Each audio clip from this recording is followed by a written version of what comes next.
Hi guys, मैं हूं मिश्रा आगे। वेलकम टू टिश टू टैक।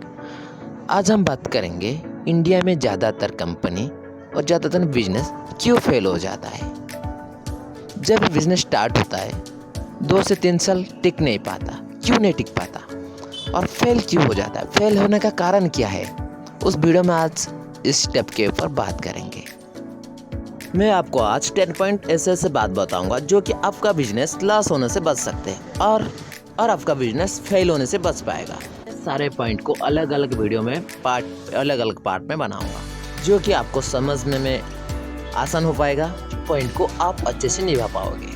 पहले हम इंडिया का बिजनेस के बारे में जान लेते हैं। ज़्यादातर इंडिया में 90% स्टार्टअप फेल हो जाता है।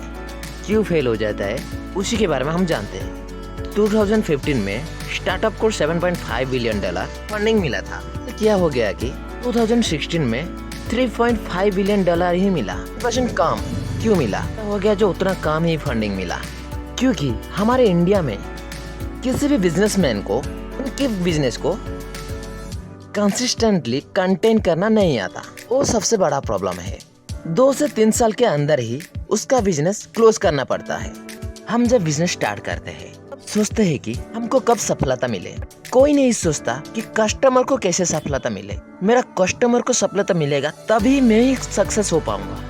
वो बात इंडियन को समझ में नहीं आता। खुद का ग्रोथ पे पीछे ही भागे पड़े हैं। खुद कैसे बिजनेसमैन बनेगा, खुद कैसे पैसा कमाएगा, खुद ही सारे करेगा, बट कस्टमर कुछ नहीं करेगा। वही सोचते हैं अरे भाई कस्टमर खरीदेगा तो कुछ आपको मिलेगा।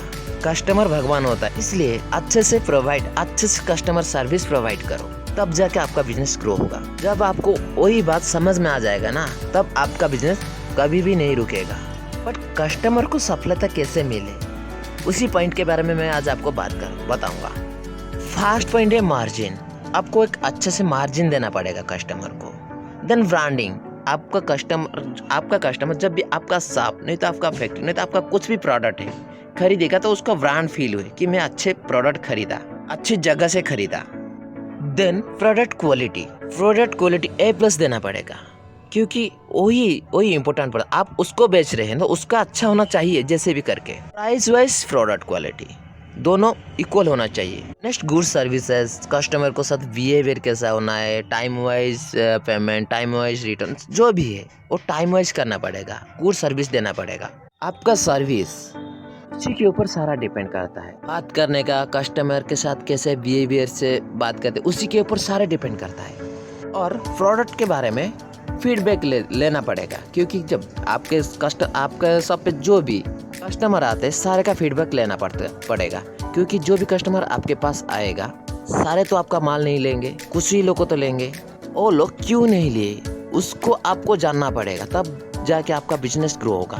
रीइंटेंशन भी करना पड़ेगा क्योंकि आपका कस्टमर जब आपके पास आएगा उसका मोबाइल नंबर, मेल आईडी जो भी है, उसके कॉन्टैक्ट आईडी जो भी आपको रखना पड़ेगा। देन आप कुछ ऑफर और कुछ भी सर्विस उनको प्रोवाइड करना पड़ेगा मेल और कॉन्टैक्ट के थ्रू, तब जाके वो कस्टमर आपके सब पे बार बार आएगा। ये सोच लो कि कस्टमर का इम्प्रूव मीन्स कंपनी का इम्प्रूव। जब आप बिजनेस स्टार्ट करते हैं तब आपको इन्वेस्टमेंट करना पड़ेगा। इन्वेस्टमेंट में कस्टमर का नीड को समझना पड़ेगा। नीड क्या होता है, कस्टमर क्या चाहता है, उसका रिक्वायरमेंट क्या है, उसको हमको ध्यान देना पड़ेगा। कस्टमर का नीड फिलअप हो जाएगा ना, तब अपने आप बिजनेस ग्रो होने लगेगा। इंडिया में ज़्यादातर लोग बिजनेस को कॉपी करने में माहिर होते हैं। कुछ भी बिजनेस आउट ऑफ कंट्री पे स्टार्ट होता है तब इंडिया वालों को जब पता चलता है ना, उसको कॉपी कर जाते हैं। वो इंडिया को सबसे बड़ा प्रॉब्लम होता है। जैसे कि एयरबेन आ गया, उसके आगे ओयो खड़ा हो गया, जैसे ही अमेजन के आगे फ्लिपकार्ट खड़ा हो गया, जैसे कि शॉपिफाई US में लॉन्च हुआ, उसी को कॉपी करके गाना आ गया।